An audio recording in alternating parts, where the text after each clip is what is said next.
Despite her insistence that she is innocent of killing the temple priest of the jungle, Dorothy is condemned to suffer death, and Chandler is powerless to avert the sentence, which is to be executed at the Feast of Darkness 2 weeks later. Returned to the hut where she is held prisoner, Dorothy hears Bob's voice, whispering he has come to rescue her. She begs him to leave, but he is determined to set her free. Chandu, the magician. Bobby, please. You must go away. Don't you know they'll kill you if they catch you? But they're not going to catch me. I got that sharp knife I bought in Cairo.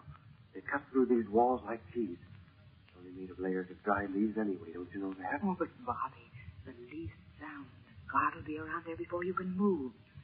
Please go away. I'm not going to make much noise. Listen, Bobby. You must listen to me. Come over here next to the wall, Mother. Come right over here. See? That little place through already. Now they can't hear us. Oh, but don't you see? We can't get out of here. We can't get out of this village. And even if we did, what do we do? Where's Uncle Frank? He's in his room over at the end.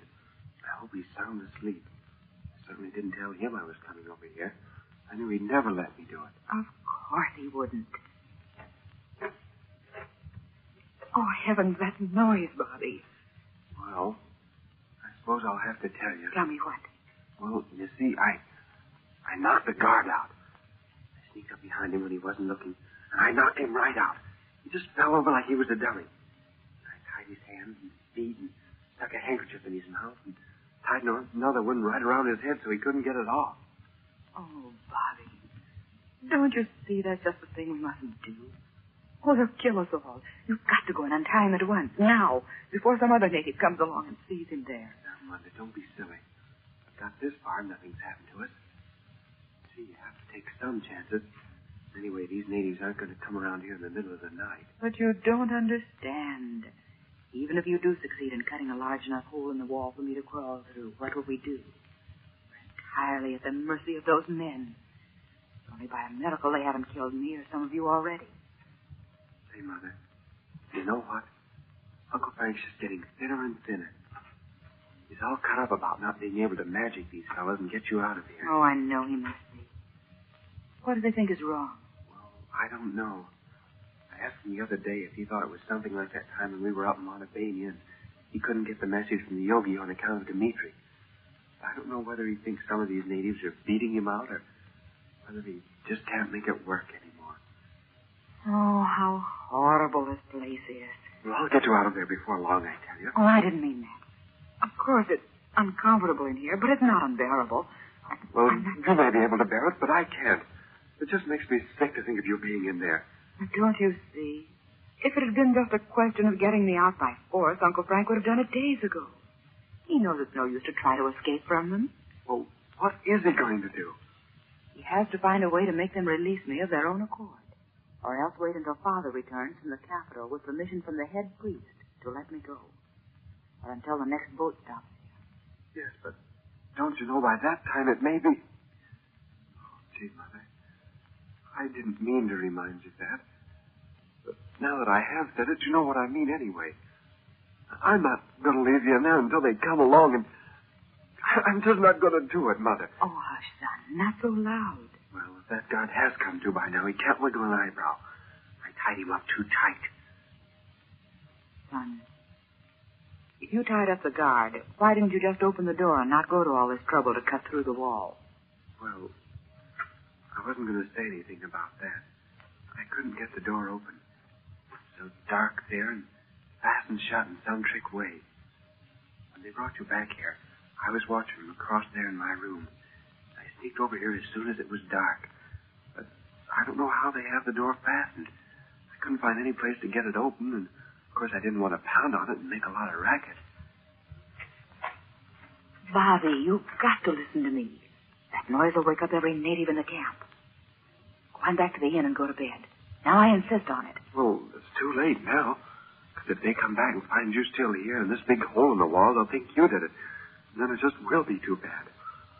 I'll have it big enough for you to get through in just a minute. Oh, gee. What is it? What is it, Bobby? Somebody's seen me. There's a big fat native crawling around the corner of the hut on his hands and knees. And he's got a knife in his teeth. He doesn't think I've seen him yet. Run, Bobby. Run as fast as you can. Wake up Uncle Frank if you have to, but run. He's not 2 feet from me. Well, what do you want? Oh, Bobby, look out. Oh, that awful knife. Hey, you let me alone. Step back there against the wall, Bob. I'll handle this. Frank. So it's you, is it, Wong? Drop that knife. Drop it, I say. Look at me, Wong. Look at me. Do you hear that music? Look at me, Wong. I want you to return to your hut. When you reach it, you will instantly go to sleep.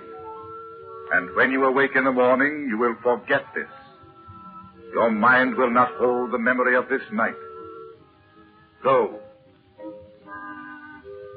Gee. He just turned around and went away without a word. Gosh, Uncle Frank, you... Oh, Frank. What were you doing here, Bob? I thought you were asleep in your room. Well, I was. But, gee, how can a fellow sleep when his mother... What's this hole in the wall? Were you foolish enough to think you could help her escape from this hut? What did you think you were going to do then? Gee, I thought I'd bring her over to the inn and you'd know something to do. Gosh, I couldn't bear to think of her staying in there any longer. Oh, Frank, I know he shouldn't have done it. I tried to persuade him to go away. Well, I'd take a chance even in the jungle before I'd leave her in here and just let him come along and shoot her or something. I don't blame you, Bob, for wanting to get her out of this place. But it would be certain death to all of us to try it. Betty and Natasha, and you and I, as well as your mother. We couldn't go 100 yards into the jungle. And there's no other way out of the village except the path that leads to the ocean. And what good would that do? I wish you'd spoken to me about this plan before you came over here. Well, there must be something we can do. We're doing everything we can, Bob. Come on now. We've got to get back to the inn before they discover us. I can't understand why that guard didn't see you here. Well... He tied him up, Frank. What? Where? Right around by the door. Come on, quick. Show me where he is. Well, he was standing there right in front of the door. I sneaked up behind him and I let him have it. Gee, I hit him a peach of a smack. Look, there he is. See that shadow there on the ground? That's him. How long ago was it you tied him up? Oh, just a few minutes ago. I've only been cutting at that wall about 5 minutes. Well, let's see if he's unconscious. You must have hit him hard, or else he struck his head on something when he fell. Yep, he's out cold. I did hit him, didn't I? What are you going to do with him, Uncle Frank? I'm going to see to it that he knows nothing about it tomorrow. It's the only way to save all our lives. Just be quiet a minute, will you? God of the temple of the Cobra, hear my words. You have seen nothing tonight. You know nothing of what has occurred in this place. In the morning, you will mend the rent made in the wall, made by a tree which has fallen against it. In 5 minutes, you will awake. I say again, you have seen nothing. Gee. Take that gag out of his mouth, Bob, while I cut this cord you tied him with. Okay. There it is. Say, if we have to leave Mother there, can't we go around and say goodnight to her? Yes. Hurry, though. We want to be away from here when this fellow wakes up. Come on. Hey, listen, Uncle Frank. How is it you can do all these things to these natives, and still you can't... Don't keep asking me that, Bob. Do you suppose there's a moment of the day or night when I don't think of it myself? I don't know what's the matter. I don't know why I can't. Don't you know I'd be willing to give my life to save her from them? Oh, I'm sorry, Bob. I shouldn't have said that. It's not you I'm talking to, though. It's myself. Gee, I don't mind. I know how you feel. I won't say anything about it again. Oh, it's all right. Just for a moment. Here's the hole I made in the wall. Mother. Yes, dear. What is it? Where's Uncle Frank? Right here. Don't worry about this, Dorothy. This will all be taken care of in the morning. And no one will know the difference. Oh, Dorothy, you don't know how I feel to go away and leave you in this... Oh, I know, sir. But I'm not blaming you. Please go away. I'm all right, and we don't want to arouse all the other men in the village. Good night, Bobby. Night, Mother. Good night, Dot.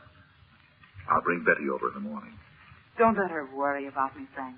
Come on, Mr. Frank.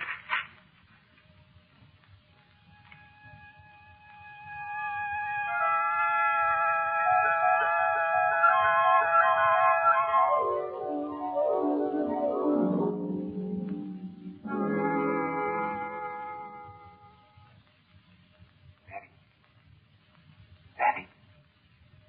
Wake up, Betty. Oh, what is it, Bob? Mother? No. Listen. Don't talk so loud. These boards are just like paper. I've got an idea. What's the matter? Why are you all dressed? Where have you been? I'll tell you about it in a minute. Listen, I've got an idea. Let you and I go over to that old temple and knock on the door. When the priest comes to the door, we'll tell him we'll let them take us if they'll let Mother go. What do you think of that, huh? Oh, Bob, do you suppose they would? You mean both of us? Well, I thought we'd both go and see what they said anyway. Oh, yes, let's. It's the first thing I've been able to think of that might work. It'll only take me a minute to get ready. Well, now listen. I tell you just what we'll do.